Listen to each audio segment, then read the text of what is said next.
Murray, un pequeño detalle. Sí. Cuando deba salir, ¿puedes presentarme como Guasón? Cada vez que despierto, creo que voy a despertar de nuevo en la jungla. Ahí estaba yo, Alex, y mis 3 Droogs, que eran Pete, Georgie y Dim. Seguridad subconsciente. ¿Estás hablando de sueños? Yo soy inevitable. Bienvenidos a De Película, el espacio de Caracol Radio dedicado al séptimo arte. Dirige y conduce Mario Alcalá.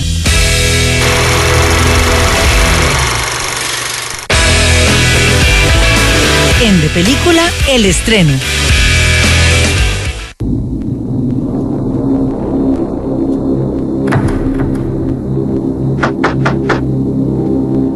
Hello, it's Peter Spencer. I'm here about selling the house. Is anyone home?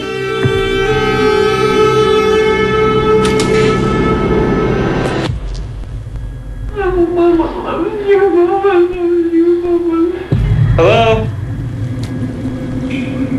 Y aquí en De Película de Caracol Radio hablamos siempre de los estrenos de la semana, y estos sonidos que nos acompañan de fondo pertenecen a una producción de horror y de misterio de este 2020. El título original es The Grudge.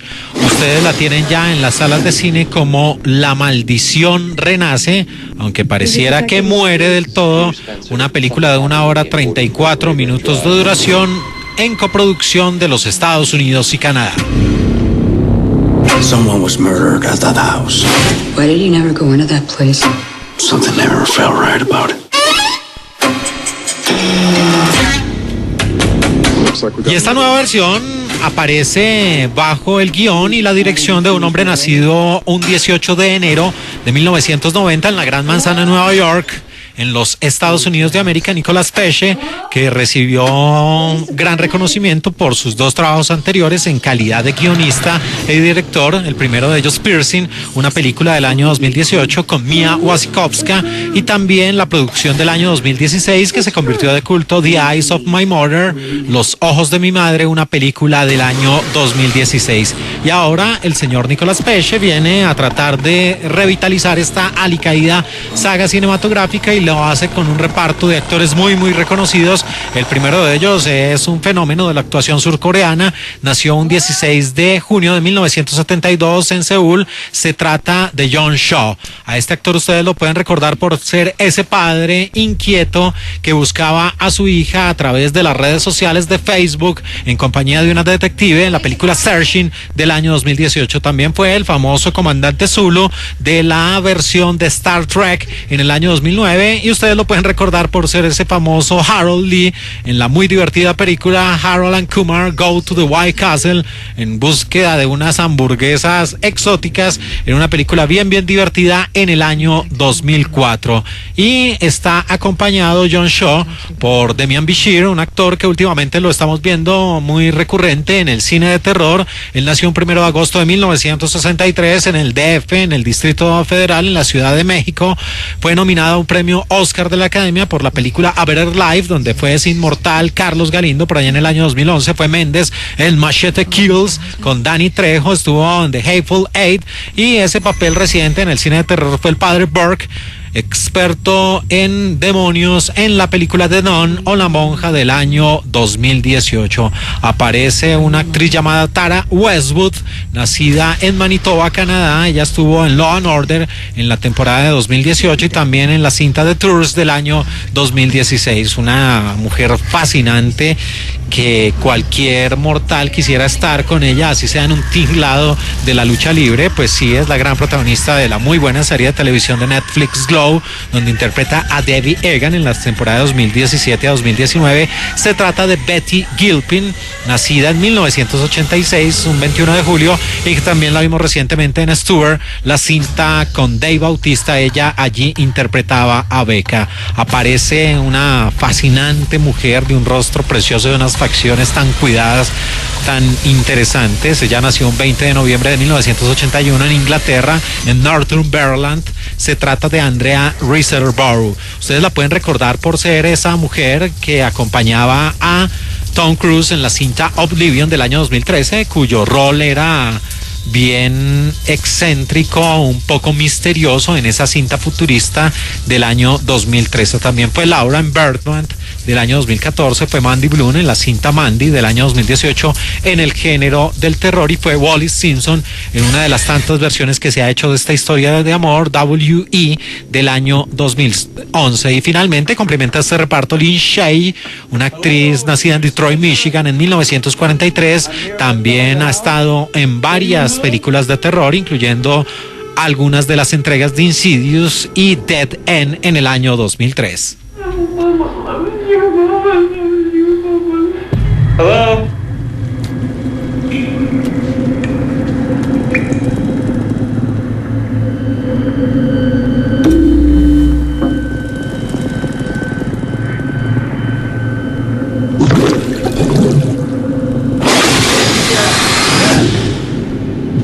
Ay, los famosos jump scare. Pero bueno, como siempre aquí en De Película de Caracol Radio, cuando se trata de una saga cinematográfica, de una secuela, de una precuela, de un spin-off y de todo lo que demuestra una y otra vez que la industria cinematográfica se encuentra estancada, o que las distribuidoras, los productores y la industria del cine no le apuesta a nuevas historias o pena de perder dinero, pues viajamos en el tiempo a través de los sonidos y recordamos esta saga cinematográfica. Nos vamos a 2004. Hola. ¿Puedo pasar? Salí a caminar, regreso más tarde. Jennifer. Hola, Emma. Es bueno verte otra vez.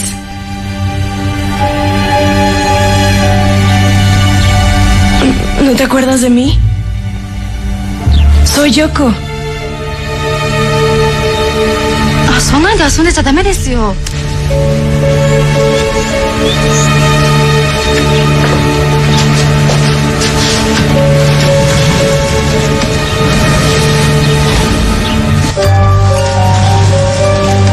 Y estos sonidos nos transportan al año 2004, cuando apareció la primera versión, el remake norteamericano de la cinta Ju-On de el terror japonés del año 2000. Nos centramos en esta saga cinematográfica, no recordamos la saga japonesa porque esta película de Grudge o La Maldición Renace hace parte de la saga norteamericana, aunque fue dirigida por el oriental Takashi Shimizu en el año 2004 bajo el guión de Stephen Susko. En 96 minutos de duración, la película de Grudge, que en algunos países se conoció como El Grito, tenía como protagonistas a Jason Byrne, a Clea Duvall y a la inigualable Buffy Cazavampiros, a Sarah Michelle Gellar, que también estuvo en Scooby-Doo. Y esta coproducción entre Estados Unidos y Japón de Vertigo Entertainment era una mezcla de terror, fantasmas, casas encantadas, y era el remake de la famosa Ju-On. Y aquí aparece una modesta casa en Tokio, donde en su interior las cosas parecieran estar dentro de la normalidad, pero infortunadamente esta casa está poseída por una violenta plaga, esa maldición, esa Grudge que destruye las vidas de todas las personas que habitan bajo este techo.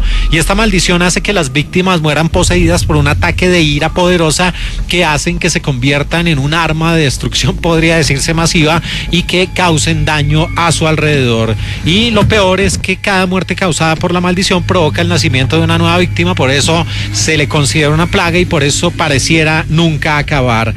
Y allí aparece el personaje de Karen, Sarah Michelle Gellar, una estudiante norteamericana que se va de intercambio a Japón, se ve atrapada dentro de este círculo mortal y acaba conociendo el secreto de esta maldición que ahora habita dentro de su ser, pero ella va a hacer todo lo posible para detener este tormento. Esta película pues resulta siendo de ese tipo de terror muy barato de hacer, costó apenas $10 millones y ante esa importante recaudación, $187 millones, pues las ganancias fueron más que justificadas y por eso no demoraría sino apenas 2 años para que tuviéramos ese remake o esa secuela de El Grito 2. I booked a flight. It leaves early tomorrow morning. What's going on? There's been an accident. No. Your sister's in the hospital. What kind of an accident?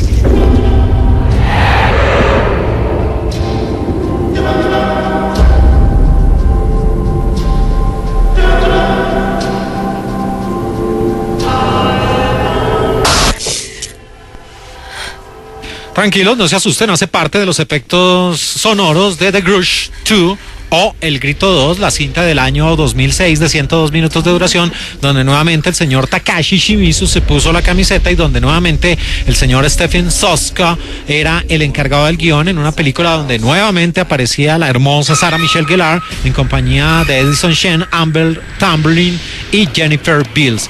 Y esta coproducción nuevamente entre los Estados Unidos y Japón mostraba a Aubrey, el rol a cargo de Amber Tamblyn, una mujer que viaja a Tokio para buscar a su hermana, de la cual no sabe nada, de la cual pues desapareció en extrañas circunstancias. Karen Davis, interpretada por Sarah Michelle Gellar, y esa maldición hizo que las cosas se dañaran al interior de su familia. Allí la mismísima Aubrey tendrá que enfrentarse a los fantasmas de Kayako y Toshio, ese famoso niñito de cabello corto, de piel extremadamente blanca, con los ojos rojos, y que es cansón porque se mete debajo de la mesa, no deja comer, no deja hacer nada, y es una maldición. La maldición no es tanto el terror, sino lo cansón que resulta siendo este esperpento, y ellas pues no van a ser las únicas, Karen y Aubrey, que se van a enfrentar a este demonio cansón. Una película a la cual le invirtieron el doble del presupuesto de la inicial, $20 millones, pero no recaudó lo que se esperaba, apenas recaudó la mitad de la primera entrega, $70 millones. Please,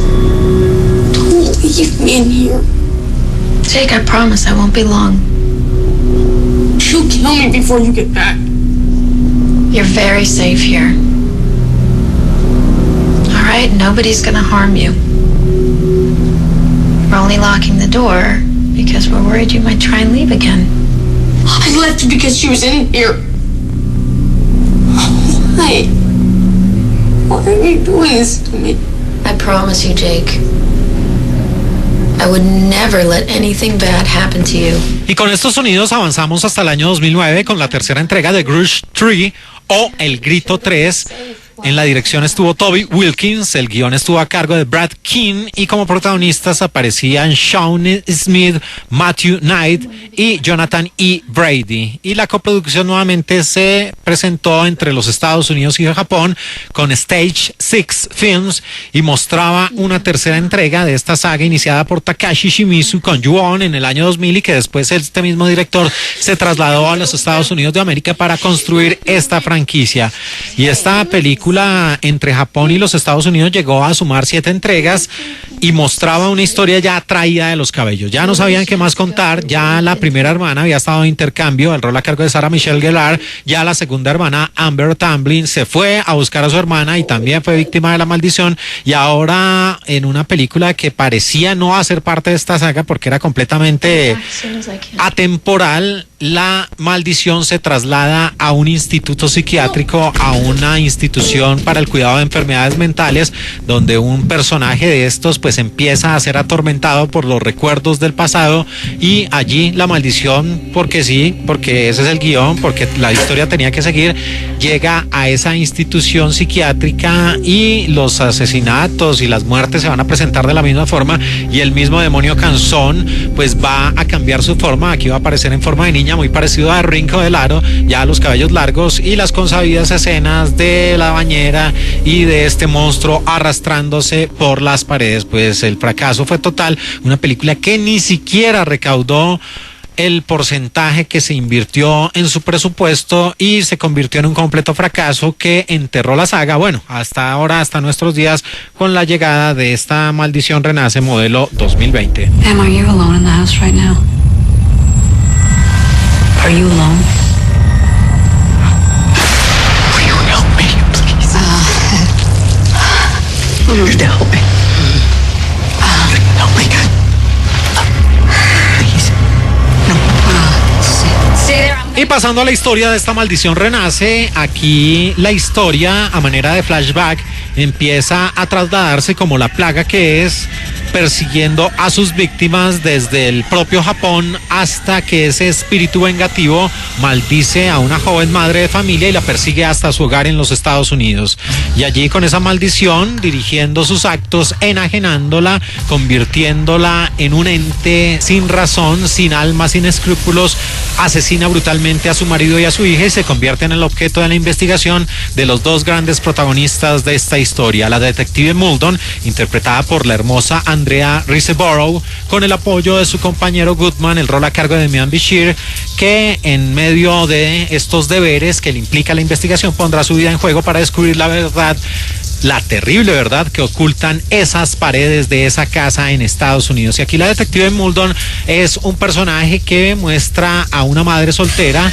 Ella se encuentra completamente desolada después del fallecimiento de su marido, víctima de una enfermedad, y esa maldición no se traduce en esperpento, sino en una vida meditabunda, solitaria, triste, melancólica, y la soledad hace parte de su día a día. Por eso esta mujer trata de encontrar o de soslayar todos esos problemas en el trabajo y mudándose a una nueva localidad. Allí en la comisaría de policía conoce al que va a ser su compañero, el detective Goodman, que parece calcada la situación. Este hombre está atormentado por la pérdida de su madre y su anterior compañero en una casa similar a la que es la gran protagonista de esta historia. Pues este hombre sufrió un episodio traumático que lo va a marcar en la vida y allí trata de solventar esta situación, entregado completamente al vicio del tabaco, que es uno de los comunes denominadores que tiene este personaje. Y allí esta maldición renace, se va a abrir en diferentes subtramas. Van a aparecer varias familias y allí estarán los otros personajes que componen esta historia. Los Spencer con Peter, el rol a cargo de John Shue. También Faith Matheson, el rol a cargo de Lynn Shay, que fueron los últimos habitantes de esta casa, que junto con su marido vivieron todos los problemas que suponía esta maldición. Y también una agente inmobiliaria que hace su incursión en la casa, entra tratando de mostrarla, tratando de venderla, y pues como esto es una plaga, sinceramente ella también va a ser víctima de esa maldición. Y así esta historia irá viajando a través del tiempo, de los flashbacks, de mostrar cómo desde un principio, desde años atrás, desde décadas atrás, esa maldición ha ido incursionando en diferentes cuerpos y en diferentes casas, y cómo ha llegado hasta este pequeño lugar en los Estados Unidos de América. Hello? Police Department.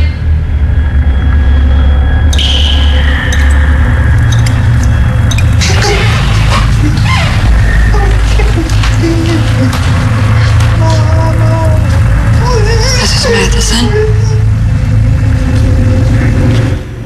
Bueno, y el gran problema que presenta La Maldición Renace, que no renace sino remuere esta película, es que la historia está gastada. El terror japonés fue interesante e importante en el 2000 e incluso en el 2010 con Ju-On, con El Aro, con The Ring y con todas estas películas. Y digo interesante porque, bueno, por lo menos en sus primeras entregas oxigenaron el género, pero de ahí en adelante se volvieron reiterativos, repetitivos, y los filmes pues ya no aportaban nada. Y esta película trata de navegar en lo mismo para reconstruir la historia.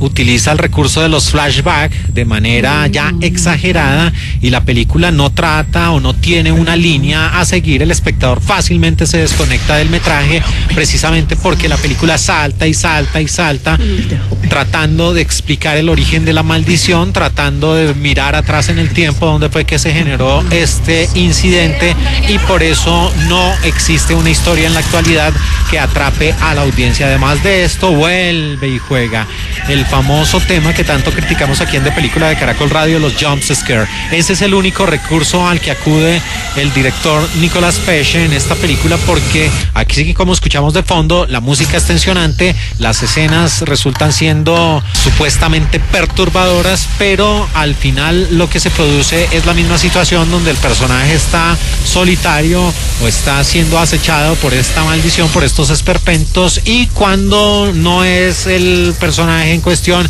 pues es una puerta que se abre, una llave que gotea, y todo esto con el famoso jump scare, o el efecto de sonido que obliga supuestamente a que el público salte de su silla, pero es el recurso más facilista y más desgastado en la industria del terror, y el director, cuando no encuentra una historia sólida, pues tiene que recurrir a esto para tratar, insisto, de asustar a su audiencia. Así que una película que abusa de los flashbacks, no construye una historia sólida, no construye unos personajes por los cuales la audiencia pueda sentir algún tipo de pena, y a esto esto se le suma un terror que ya hace rato dejó de ser interesante, como es ese terror asiático de los esperpentos de cabellos largos. ¿Y hasta cuándo, por Dios, hasta cuándo vamos a tener la famosa escena de la bañera donde este monstruo sale detrás cogiendo el pelo de la protagonista? Es que, en fin, definitivamente la maldición renace. No, la maldición ya debe morir de una vez por todas y ya no debemos tener más este tipo de historias tan lamentables. Así que uno de los malos estrenos de la semana,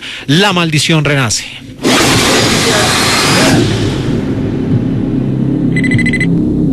This is Detective Muldoon. This is Peter Spencer. Something happened to me at 44 Rayburn Drive.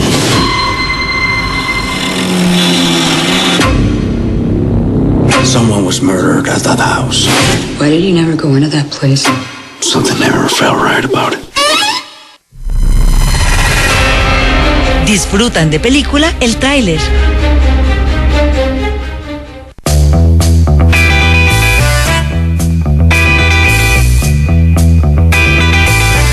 Y aquí en De Película de Caracol Radio llegamos a nuestra sección del tráiler de la semana y les queremos presentar uno en español latino que pertenece a una producción que se estrenará en varios países del mundo el próximo abril de este 2020, una mezcla de horror y misterio que tiene en la dirección a Scott Cooper, un hombre nacido en 1970 en Virginia, en los Estados Unidos, y que en su filmografía tiene dos muy buenas producciones: La Ley del Más Fuerte con Christian Bale en el año 2013 y también Crazy Heart o Corazón Rebelde, la cinta por la cual Jeff Bridges ganó el premio Oscar de la Academia a Mejor Actor Principal. Y ahora el señor Scott Spear, con la presentación y la producción de Guillermo del Toro, llega con la película Antlers, que en varios países se presentará como Espíritus Oscuros, una producción donde aparecen en el reparto Kerry Russell, Jesse Plemons y Jeremy T. Thomas, Graham Greene, también el legendario actor, y que muestra la historia de un niño en el bosque que está rodeado por una criatura gigantesca que es la causante de varias muertes en una cabaña alejada en el bosque y en un pequeño pueblo de la Unión Americana. Una película donde una mujer llamada Julia Meadows, el rol a cargo de Kerry Russell, va a tratar de proteger a este niño no solo de los habitantes de este pueblo, sino también de esta peligrosa criatura. Y aquí en De Película de Caracol Radio los dejamos mientras tanto con el tráiler en español latino de Antlers, el título original de la película Espíritus Oscuros, un largometraje presentado por Guillermo del Toro y que se estrenará en abril de este 2020. ¿Qué es un relato? Los relatos comenzaron con los pueblos nativos. ¿Alguien puede darme un ejemplo de un mito? ¿O una historia que les dé miedo?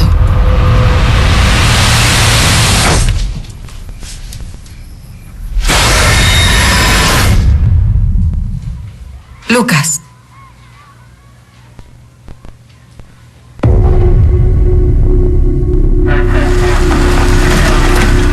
¿Qué sucede? Encontramos una parte de un hombre en el bosque. ¿Parte de un hombre? Creo que la otra mitad se encontró en la mina. Esto debió ser obra de un animal, ¿cierto?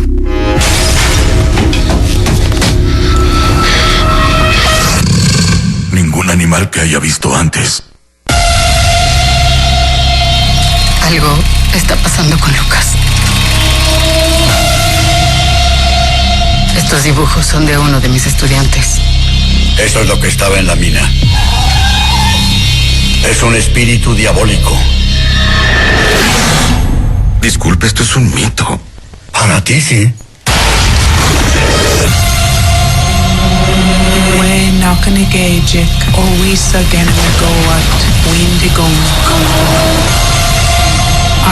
Él no es tu responsabilidad. No tiene a nadie. Él es mi responsabilidad. Él vendrá por mí. Me necesita.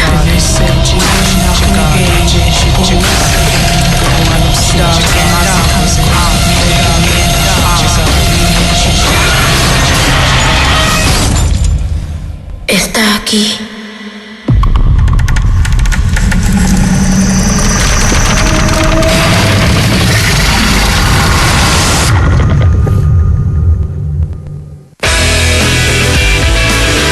Película, el estreno.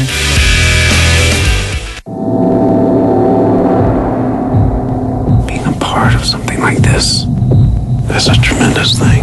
Well, I'm proud of you.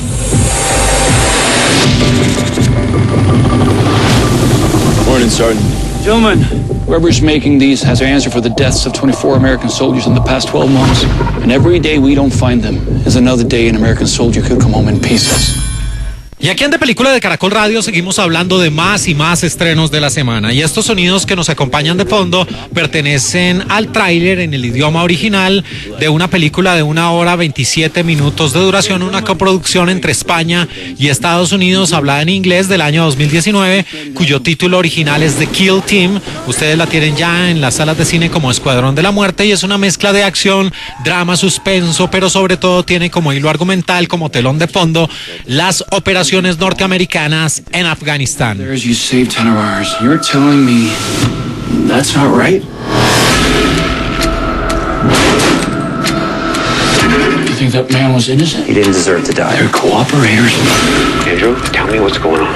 You know that anything that happened. The Kill Team o El Escuadrón de la Muerte tiene en la dirección un hombre que ha sido nominado 2 veces al premio Oscar de la Academia. Además es cinematógrafo y productor.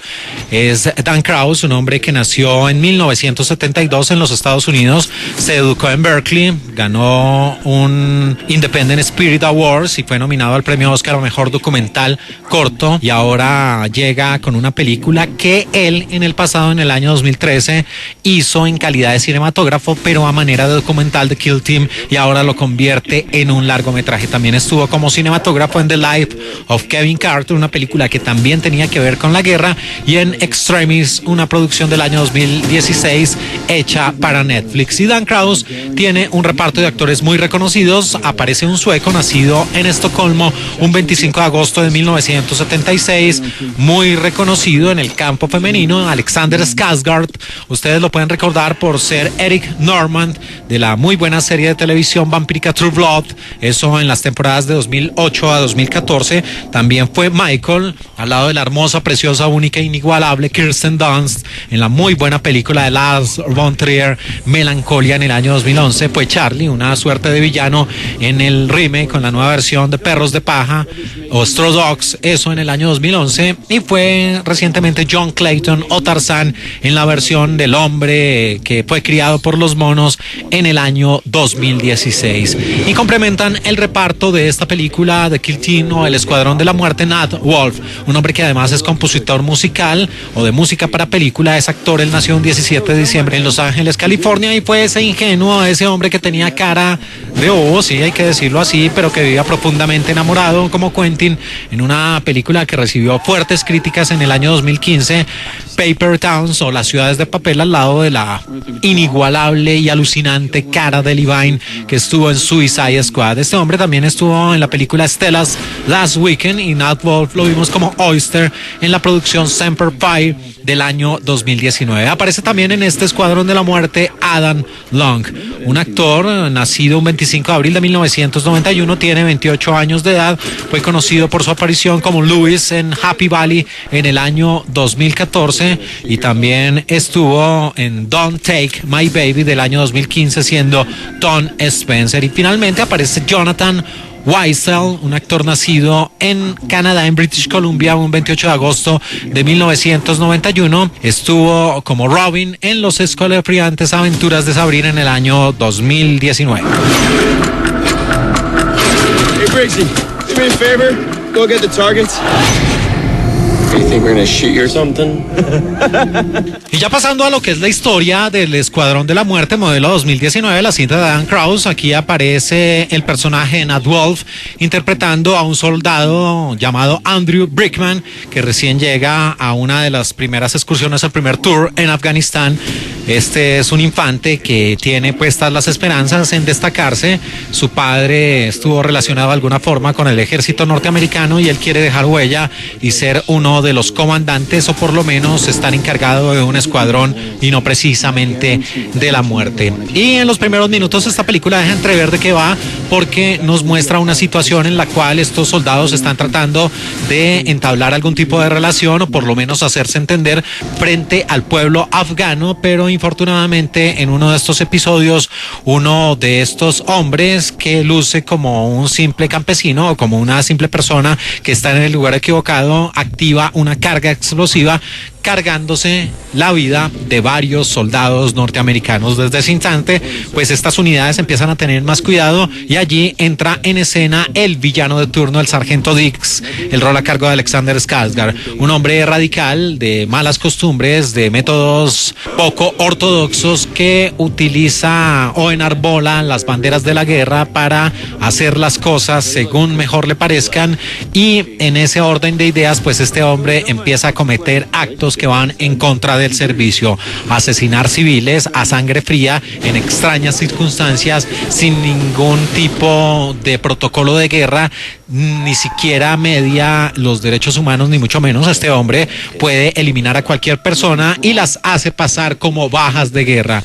Esos falsos positivos que también conocemos en nuestro país, pues se presentan aquí en esta película y son dados precisamente como muertos en enfrentamientos y como logros por parte de las fuerzas norteamericanas. Y allí en ese escenario Andrew quiere destacarse en esa unidad, empieza a ver los métodos que utiliza el sargento Dix, pero allí llega un punto donde esa moral, esa ética empieza a pasarle factura y donde este hombre tiene que decidir qué camino tomar. Si seguir esta línea de muerte, de horror, de cometer asesinatos a indefensos civiles y con esto ganar medallas y subir en la jerarquía del ejército, o por el contrario ser víctima del bullying, de los acosos, incluso de amenazas de muerte por parte del sargento Dix y el resto del escuadrón, que lo ven a él como un gallina y como una persona que puede ser un soplón y sufrir todas las consecuencias. Y allí en esa dicotomía estará Andrew Brickman, si tomar el camino del deber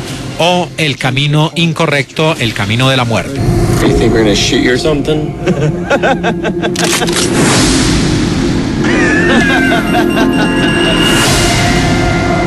You're trying to do what you think is right.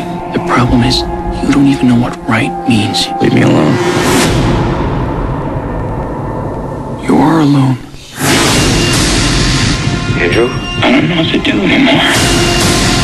Bueno, y con Escuadrón de la Muerte de Kill Team modelo 2019 tenemos un largometraje que, como vamos a recordar más adelante en nuestro top 5 de la semana, aquí en De Película de Caracol Radio, hace parte de ese grupo de producciones que escenifican las operaciones norteamericanas en Afganistán, ese país inconquistable que en algún punto de la historia los rusos o los soviéticos también intentaron tomar, con bajas cuantiosas y con una estela de sangre inimaginable. Y esta película también, al igual que Zero Dark Thirty y otras producciones, muestran esa objeción de conciencia y sobre todo muestran o plasman en la pantalla grande los abusos de poder por parte de las fuerzas norteamericanas y cómo utilizan o enarbolan las banderas de la libertad, de la guerra contra el terrorismo, para matar así, a sangre fría, civiles que nada tienen que ver con la guerra. Y esto es lo que denuncia esta película. Está inspirada en hechos reales, esto hace parte de la realidad. Fue un caso muy sonado, un polémico caso que causó controversia porque precisamente un grupo de élite de soldados se vio involucrado en escabrosos asesinatos. Y aquí lo que se hace es una versión para el cine acerca de estos nefastos hechos, y lo que hace Dan Krause es tomar un poco de ese documental del año 2013 donde fue cinematógrafo y aplicar un poco ese modelo de narración y tratar de plasmar la historia lo más fiel posible. El problema aquí es que la película no resulta siendo del todo creíble como debería ser. Los personajes no muestran esos cambios que deberían surtir, o por lo pronto como espectadores, como público, no podemos ver las verdaderas motivaciones del villano de turno, Alexander Skarsgård, interpretando al sargento Dix. Aquí él simplemente actúa de una forma, pero no hay una escena, no hay un diálogo, no hay una situación que esté plasmada en el largometraje y que nos dé a entender por qué este hombre actúa así. A lo sumo, pues simplemente tiene un discurso donde se queja de lo terrible que es la guerra para los soldados y cómo mueren y no regresan a su patria, pero de ahí en adelante el villano o el personaje fuerte de esta historia, pues no da a entender sus motivaciones. Y lo que sucede a partir de ese momento es ver una película que tiene una apuesta que parece más hecha para la televisión que una película de guerra. Se nota que no se gastaron mucho presupuesto y que la filmaron directamente en los Estados Unidos, y de ahí en adelante pues la cinta va dando tumbos, y lo único rescatable es ese papel de Nat Wolff que interpreta a Andrew Brickman, que sí imprime algo de fuerza a su rol y que sí muestra algún tipo de motivación, precisamente por esas conversaciones que sostiene con su padre y por las expresiones que utiliza en su rostro para dar a entender que está pasando por un momento muy difícil donde se debate entre el deber y la moral. Así que uno de los estrenos de la semana, una floja visión acerca de los abusos en la guerra de Afganistán, de Kill Team o Escuadrón de la Muerte. I just keep thinking about that kid that we killed today. You think it's wrong? Yeah, I do. You killed one of theirs, you saved 10 of ours. You're telling me that's not right? El top 5 de película.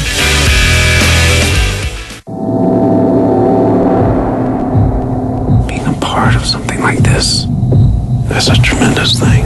Well, I'm proud of you.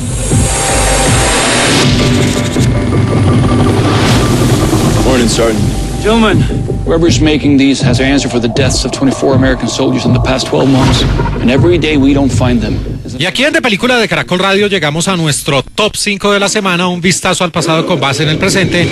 Y nuestro presente son estos sonidos que tenemos de fondo, que pertenecen a un largometraje titulado originalmente The Kill Team y que ustedes tienen ya en las salas de cine como Escuadrón de la Muerte. Una mezcla de acción, drama, suspenso, de cine bélico, una producción entre España y los Estados Unidos de América, que muestra una historia acerca de un grupo de soldados que está realizando operaciones en Afganistán, fuerzas de los Estados Unidos de América, que infortunadamente pierden el camino y empiezan a matar civiles en ese claro abuso de poder y en extrañas circunstancias. Y nuestro top 5 de la semana, hoy aquí en De Película de Caracol Radio, va a recordar ese tipo de largometrajes donde se muestran esas incursiones por parte de tropas norteamericanas en Afganistán, en ese país inconquistable que incluso los soviéticos en alguna parte de la historia también intentaron poseer, pero el saldo fue negativo y las bajas fueron cuantiosas. Así que vamos con nuestro lugar número 5. You don't even know what right means. Leave me alone.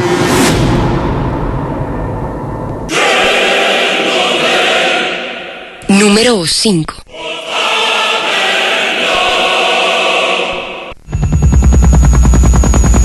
Afghanistan. Every day, bombs, bloodshed, corruption. What is the matter with you guys? This place is crawling with Taliban.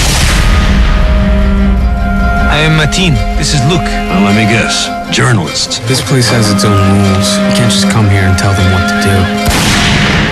En el lugar número 5 aparece una producción del año 2011 de Canadá de 100 minutos de duración dirigida por Mike Clattenburg con el guión de Barry Dunn. Se trata de la cinta Afghan Look, que tenía como protagonistas a Stephen Love, a Ali Liebert y a Nick Stoll, el famoso John Connor de la tercera entrega de Terminator, Rise of the Machine, que recordamos aquí cuando hicimos ese especial después de que se estrenara la infortunada Terminator Destino Oscuro. Y en esta película Afghan Look, él interpretaba a un periodista, Nick Stoll, que regresa a Afganistán para tratar de encontrar la verdad, determinar los hechos que motivaron a un grupo de francotiradores canadienses que posiblemente después de cometer sus asesinatos mutilaban cadáveres, los enterraban y trataban de desaparecer cualquier rastro. Una cinta que se estrenó un 11 de junio del año 2011, tenía en la música a Blaine Morris y mostraba esta historia también de esa doble moral utilizada por parte de las tropas norteamericanas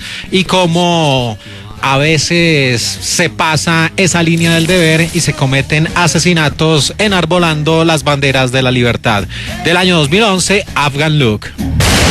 Afghan Look.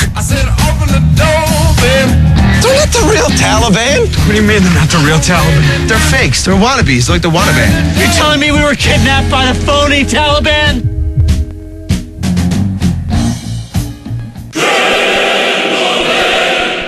Número 4.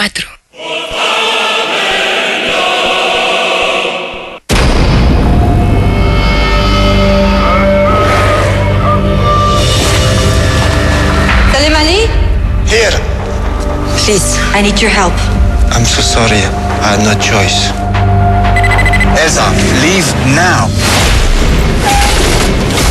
This isn't happening.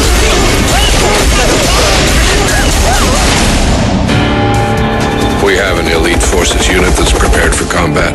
You've got the green light. 3, 2, 1, go! El top número 4 es para un film francés del año 2011, Fuerzas Especiales, una película dirigida por Stéphane Riboyard y con un reparto de actores muy reconocidos en Europa y en Hollywood. La hermosa Diane Kruger, también estaba Jimon Yonsu, el hombre que estuvo con Leonardo DiCaprio en Diamante de Sangre, también estuvo en The Island, La Isla, con Scarlett Johansson y el señor Ewan McGregor, aparecía Benoît Magimel y Denis Benochet, que hace poco lo tuvimos aquí en una película del cine alternativo donde interpretaba un iracundo y radical padre que dañaba a su familia. Y esta producción, que tenía el guión de Michael Cooper y de Isaac Company y Estudio Canal, mostraba una mezcla de acción, drama, thriller, suspenso, cine bélico y, por supuesto, la guerra de Afganistán. Y aquí la historia gira en torno a Elsa Casanova, el rol a cargo de Diane Kruger, una periodista que viaja a Afganistán para informar sobre las humillaciones, los vejámenes, los constantes abusos que sufren las mujeres en esa parte del planeta. Pero infortunadamente es secuestrada por un grupo de talibanes, las guerrillas que dominan esta área, y tras la orden de un líder extremista, pues esta mujer es confinada al encierro. Allí es cuando aparece el primer ministro francés, que decide enviar a una unidad de fuerzas especiales encabezada por soldados norteamericanos, también aparecen franceses y de otras nacionalidades, para tratar de liberarla de su cautiverio y evitar una inminente ejecución después de que ella fuera víctima de una celada donde un hombre se inmola, utiliza una gran carga de explosivos para acabar con ella, pero al no lograr ese objetivo después es secuestrada y allí se desarrolla esta historia. Nuestro lugar número 4 del año 2011, Fuerzas Especiales.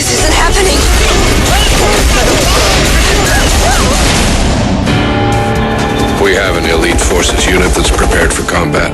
You've got the green light. 3, 2, 1, go! Número 3.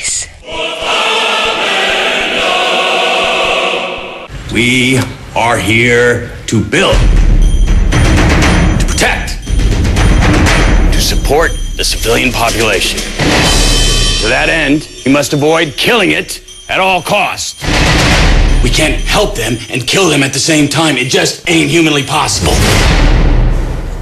Now, this war's been running 8 years now. Given your reputation and your formidable drive, our hope is that you're the man who will get the job done. Most of us here will know General McMahon. Y en el lugar número 3 de nuestro top 5 de la semana, aquí en De Película de Caracol Radio, la sala de cine que abre más temprano en Colombia, acerca de ese tipo de largometrajes donde se muestra la incursión de tropas norteamericanas en tierras de Afganistán, a propósito del estreno en Colombia de The Kill Team o El Escuadrón de la Muerte. La cinta, dirigida por Dan Krause, es para una producción de Netflix del año 2017 de 122 minutos de duración. Máquina de guerra, War Machine, y no se trata de Don Cheadle en su papel de máquina de guerra en el universo cinematográfico de Marvel, sino este War Machine que tenía como gran protagonista a ese hombre que escuchamos ahí de fondo, que recién acaba de ganarse un premio Oscar de la Academia a Mejor Actor Secundario por su participación como Clint Booth en la película Érase una vez en Hollywood, el señor Brad Pitt. Y en este largometraje de 122 minutos de duración, dirigido por David Bishop, que también hizo el guión, aparecían actores como Anthony Michael Hall, que estuvo en el Club de los Cinco, Topper Grace, que alguna vez fue Venom, y R.G. Cyler. Y Plan B Entertainment nos entregó esta muestra de drama, comedia, guerra y, por supuesto, sátira, mucho humor negro. Los hechos se desarrollan después del famoso 11 de septiembre, cuando un condecorado general, el rol a cargo de Brad Pitt, recibe el encargo de comandar tropas estadounidenses en Afganistán, donde pululan los intereses políticos, las alianzas, las trampas de todo tipo que el e irá descubriendo una tras otra, acompañarán el recorrido de este hombre en tierras de Afganistán hasta ese campo de batalla. Esta película de Netflix fue una adaptación de la novela The Operators, una sátira sobre las operaciones militares que sucedieron luego de que se presentaron los atentados del 11/09/01 en Nueva York y en Washington. Del año 2017, nuestro lugar número 3, War Machine, Máquina de Guerra con Brad Pitt. I'm unavailable. This country won't fight at night. That country won't fight in the snow. We cannot help them and kill them at the same time. It just ain't humanly possible. You think the Americans call us motherfuckers all day, and it's considered in our culture a very bad thing to fuck your own mother. Número 2.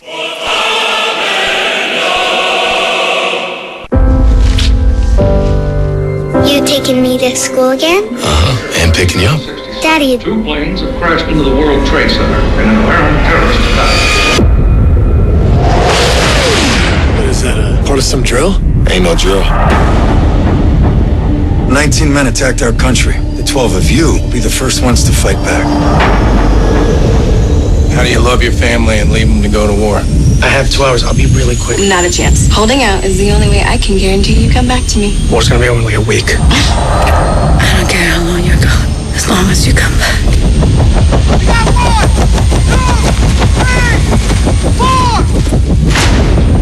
En el top número 2 aparece 12 Strong o Los 12 Valientes, un film de 130 minutos de duración de los Estados Unidos de América con el guión de Peter Craig, Doug Stanton y con la dirección de Nicholas Fulzik. Y esta película tenía un reparto ampliamente reconocido. Estaba el dios Thor, el señor Chris Hemsworth, acompañado de Michael Shannon, que estuvo en La Forma del Agua, también Michael Peña, que ayer estuvo en nuestro top 5 de la semana con The Vatican Tapes, y hoy aparece aquí en 12 Strong la hermosa, preciosa, única, inigualable Elsa Pataky y Austin Stowell. Y este largometraje de Warner Bros. En compañía de Alcon Entertainment y Lionsgate Film mostraba guerra, también hechos reales basados en el post 11 de septiembre, al igual que nuestro lugar anterior. Se escenifica en el año 2001 y precisamente poco después de esos terribles y nefastos atentados, un equipo de soldados de la fuerza de élite de las fuerzas especiales, en colaboración con las altas agencias de seguridad del gobierno, la CIA y otras fuerzas, conforman lo que se conoce como la Alianza Norte de Afganistán para derrotar a los talibanes gobernantes de ese país. Fue la primera incursión armada en la famosa guerra contra el terrorismo dictada por George W. Bush, y donde estos 12 Strong, estos 12 valientes, llegaron a esas tierras en compañía de las tropas y de la Alianza Norte, trataron de combatir a los talibanes. Se introdujeron en secreto en territorio afgano. Allí estaba Mitch Nelson, el rol a cargo de Chris Hemsworth, que es el encargado de poner en práctica toda esta misión, y donde aparecían también pues esas montañas afganas que nos hacían recordar un poco a lo que fue Rambo en su tercera entrega. Y allí estos héroes terminan, varios de ellos, inmolándose, y aparecen por supuesto otros personajes que desde los Estados Unidos dirigen esta operación, una película que llegó y vio a la luz después de que estos archivos se desclasificaran y pudiera conocerse la historia de estos hombres. Del año 2018, nuestro lugar número 2, 12 Strong, Los 12 Valientes. I made her a promise. I'm coming home. Won't back down. 12 Strong, the declassified true story of the horse soldiers. Número 1.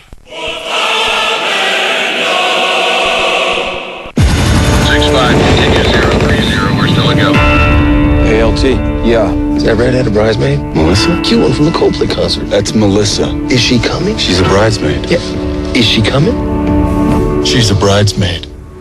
Yes. What, did she ask about me? Bad guy. Senior Taliban commander was a tier 1 target. Shaw killed 20 Marines last week. We let him go. Y en el lugar número 1 de nuestro top 5 de la semana, aquí en De Película de Caracol Radio, acerca de esos largometrajes que tienen como hilo argumental o como telón de fondo las incursiones de tropas norteamericanas en Afganistán, a propósito del estreno en Colombia de The Kill Team o El Escuadrón de la Muerte, dirigida por Dan Krause. Es para un largometraje del año 2013 titulado originalmente Lone Survivor y que se presentó como El Único Sobreviviente. Una película de 120 minutos de duración dirigida por Peter Berg, el mismo hombre que estuvo por aquí en las calles de Bogotá, Colombia, rodando la película con Mark Wahlberg, Mile 22, acerca de una ciudad que no era Bogotá, pero que supuestamente quedaba en Asia. Y en este largometraje Lone Survivor, el guión también era de Peter Berg, y en el reparto aparecían Taylor Kitsch, el mismísimo Marky Mark, Mark Wahlberg, Ben Foster, Emil Hirsch, Alexander Ludwig y Eric Bana, entre otros. Y We Wrote Picture mostraba esta historia significada en el año 2001, cuando un equipo de élite de las fuerzas especiales, más conocidos como los SEAL del ejército norteamericano, liderados por Marcus Luttrell, el rol a cargo de Mark Wahlberg, junto a otros 3 soldados, donde están Kitsch, Foster y Hirsch, se les es encomendada una peligrosa misión, la operación Ala Roja o Red Wind, que consiste en capturar y dar de baja a un peligroso líder terrorista talibán, Ahmad Shah, que se esconde en una zona bien atípica de Afganistán que se conoce como desértica, pero esta zona donde este hombre está es una zona de bosques, una zona de grandes árboles, y la llegada al punto donde localizaron el objetivo se realiza dentro de la normalidad. La operación está teniendo relativo éxito, pero pronto la situación se complica, algunos van a caer y ese Lone Survivor, ese único sobreviviente, va a ser hecho prisionero y va a tener que luchar por su vida. Nuestro lugar número 1 del año 2013, Lone Survivor, el único superviviente. Learned a lot of lessons in my life. Never shoot a large caliber man with a small caliber bullet. Anything in life worth doing is worth overdoing. Moderation's for cowards. I'm a lover. I'm a fighter. I'm a UDT Navy SEAL diver.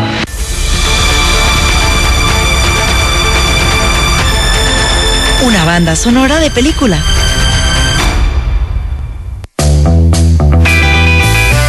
Y vamos llegando al final de la emisión de este domingo 16 de febrero del año 2020 aquí en De Película de Caracol Radio, y en nuestro top 5 de la semana recordábamos ese tipo de largometrajes que hablaban de las incursiones de tropas norteamericanas en Afganistán.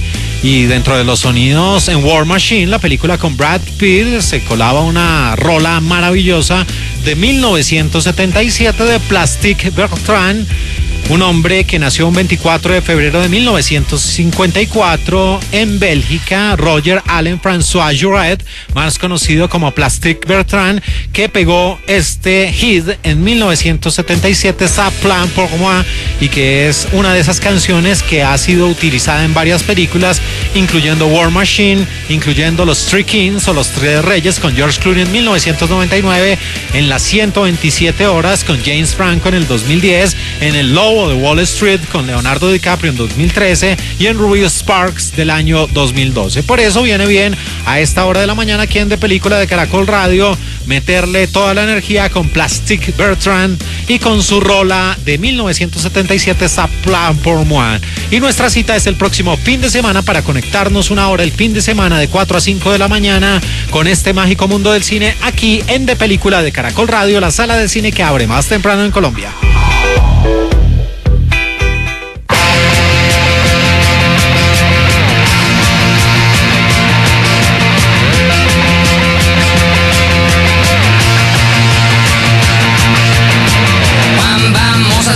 Sur mon lit à bouffer sa langue en buvant, prends mon whisky quant à moi, peu dormi, vie débris, mais j'ai dû dormir dans la gouttière où j'ai eu un flash. En 4 couleurs. Allez hop, un matin, une louloute est venue chez moi, poupée de cellophane, cheveux chinois, un sparadrap, une gueule de bois, a bu ma bière dans un grand verre en caoutchouc. Comme un indien dans son igloo. Ça plane pour moi. Ça plane pour moi. Ça plane pour moi. Moi. Ça plane pour moi. Ça plane pour moi. Allez hop, la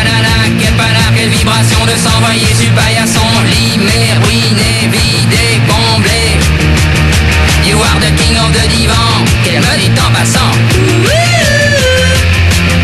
I am the king of the divan. Ça plane pour moi. Ça plane pour moi. Ça plane pour moi. Moi. Ça plane pour moi. Ça plane pour moi. Allez hop, t'occupe, t'inquiète, touche pas ma planète.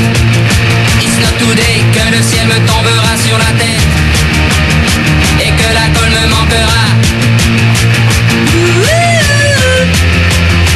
Ça plane pour moi.